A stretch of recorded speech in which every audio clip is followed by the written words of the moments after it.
Hey everyone, Alan with the Magic Minute here, where we take tricks and turn them into real magic. Today, I'm teaching you how to control cards with an overhand shuffle. Stay tuned.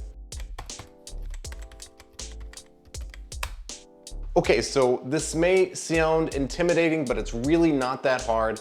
I'm gonna go through it with you step by step and show you how to control a card and keep it on the top or the bottom, or move a card from the top to the bottom, and so on and so forth. It's not hard. If you're struggling with it, or you know that you need to learn it but you haven't learned it yet, don't worry about it. We're about to jump into it right now. Okay, so to control a card, say that it's on the top, is pretty darn easy. In fact, let's leave that card face up so you can kind of see this happen. The idea is that you're going to go ahead and shuffle those cards down on top like that, and then whenever you give those another shuffle, well, it's back on top.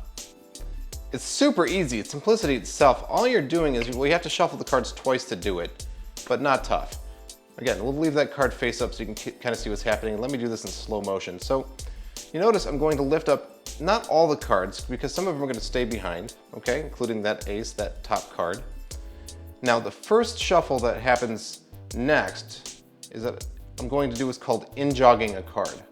That's leaving one card stuck pretty far in, okay? And you can make this a smaller in-jog as you get more comfortable and practice more, and it'll make it more deceptive later on.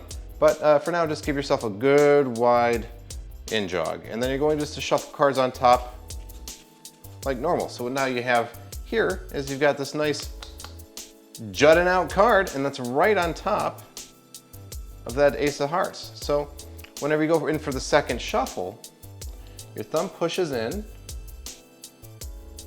and then gathers all of the cards above it, and you create a break. That's exaggerated so you can see it in the video, but you can go pretty small, okay?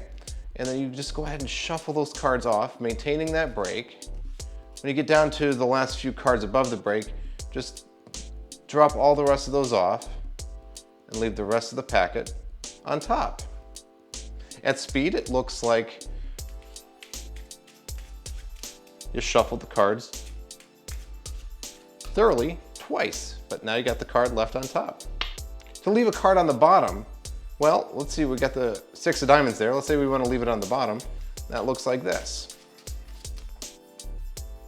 All that's happening there is that my fingers of my left hand grip and retain that card, and then the right hand just strips cards out and leaves that 6 there. And then everything's just shuffled on top. It's super easy and super useful. Let's say you want to move a card from the top to the bottom. That's not hard either. Let's say we've got the King of Hearts we want to move to the bottom.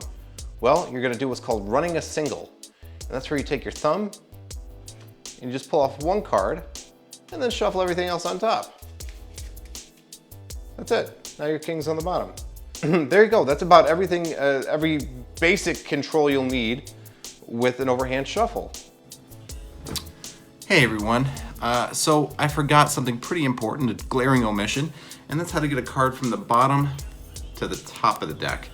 If you watch the rest of the tutorial, you'll probably have a pretty good idea of how you might do that, but I'm including it here for completeness sake. Say I want to get the King of Diamonds from the bottom to the top of the deck. Well, the way I do that is I would just grab the whole bottom chunk and just leave a little tiny bit in the hand, and then I would shuffle off the cards, leaving that King of Diamonds there on the bottom, and then I would just run singles. This is just pulling one card off at a time until I got to that very last card, the King of Diamonds, and then I just leave it on top. Hope you found it useful. Sorry I forgot.